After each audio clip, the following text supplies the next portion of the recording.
If a risk assessment is done poorly, it creates a false sense of safety, and that is dangerous. Many workplaces complete risk assessment forms but still experience preventable incidents. Why? Because the process was rushed, copied, or not properly understood. In this masterclass, I'll walk you step by step through how to conduct a professional workplace risk assessment the right way.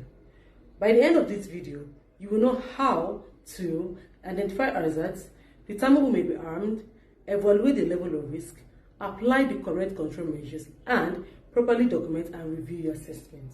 Now, let's begin. First, what is a risk assessment? A risk assessment is the systematic process of identifying hazards, evaluating the risk associated with them, and implementing control measures to reduce those risks to an acceptable level. It is not just paperwork. It is not just a form. It is a preventive tool. Now, the goal is simple: to prevent harm before harm happens. A proper risk assessment protects employees, contractors, visitors, the organization, and the environment. Now, let's go into the professional step-by-step process. Step 1. Identify the hazards. This is the foundation. If you miss the hazard, you miss the risk. A hazard is anything with the potential to cause harm. When identifying hazards, you must physically inspect the workplace. Do not rely on documents, walk the sites, observe tasks being performed, speak to workers, review process incident reports, look at maintenance records. Now, hazards generally fall into 5 categories. 1. Physical hazards. These include slips, trips, falls, noise, vibration, moving machinery, and working at height. 2. Chemical hazards. Hazardous substances, fumes, dust, solvents, cleaning agents. 3. Biological hazards. Bacteria, viruses, contaminated materials. 4. Ergonomic hazards. Poor posture, repetitive movements, manual handling. 5. Psychosocial hazards. Work pressure, fatigue, poor communication, long working hours. When identifying hazards, be thorough, because the quality of your risk assessment depends on the quality of your hazard identification. Step 2. Determine who may be armed and how. Many people skip this, but it is critical.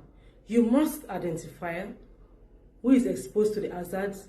Is it only employees or also contractors, visitors, cleaners, security personnel, new workers, pregnant workers, young workers?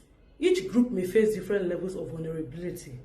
For example, a chemical spill may affect maintenance staff more than office staff. Working at height may pose higher risk to new employees unfamiliar with procedures. Be specific. Instead of writing, workers may be armed, write, maintenance technicians exposed to rotating machinery may suffer entanglement injuries. Clarity increases effectiveness. Step 3. Evaluate the risk. Now we assess the level of risk. Risk is determined by 2 factors: likelihood and severity. Likelihood asks, how probably is this hazard causing harm? Is it rare, possible, likely, almost certain? Severity asks, if it happens, how serious will the consequence be?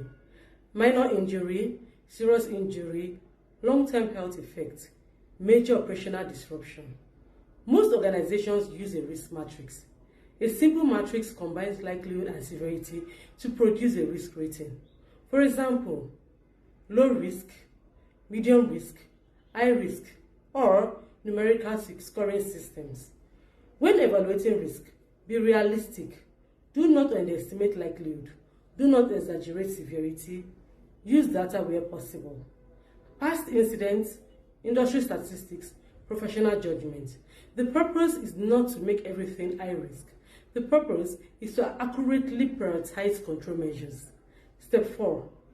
Apply control measures. Now, we move from identification to prevention.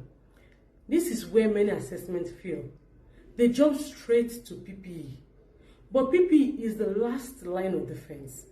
You must follow the hierarchy of controls. Level 1, elimination. Can we completely remove the hazards? If a chemical is dangerous, can we stop using it?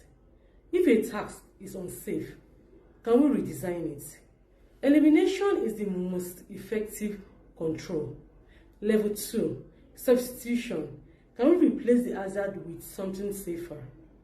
Replace a toxic substance with a less harmful one. Replace manual lifting with mechanical lifting. Level 3, engineering controls. Can we isolate people from the hazards?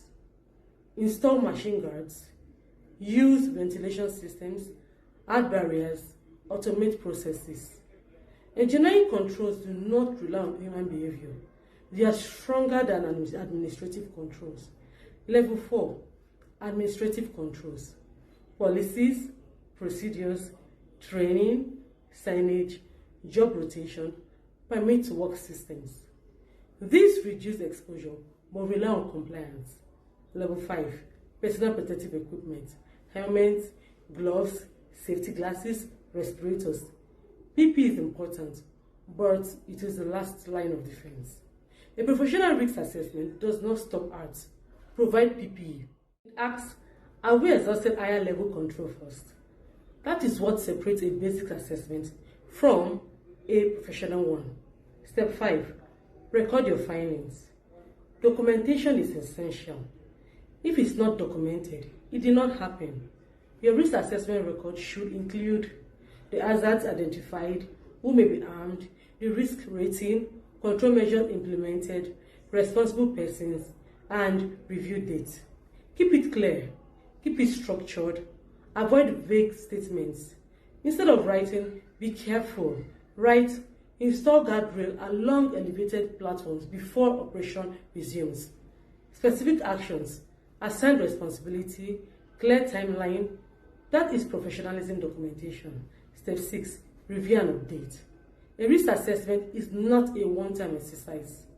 Workplaces change, processes change, personnel change. After an incident, a near miss, a process modification, new equipment, installation, or periodic review dates, you must reassess. Continuous review ensures your controls remain effective. Safety is dynamic, so your risk assessment must also be dynamic. Now let's talk about common mistakes. Mistake number 1, copy-paste risk assessment. Every workplace is different. Generic assessment miss real hazards. Mistake number 2, no physical site inspection. Index assessment without field observation are incomplete. Mistake number 3, no worker in consultation. Workers understand practical risk. Engage them, ask questions, listen. Mistake number 4, jumping straight to PPE, ignoring elimination and engineering options. Mistake number 5, no follow-up review. Controls implemented but never monitored. A risk assessment is only effective if it leads to real action. Let me summarize the professional process. Identify hazards, determine who may be harmed, evaluate the level of risk, apply controls using hierarchy, document clearly, review regularly.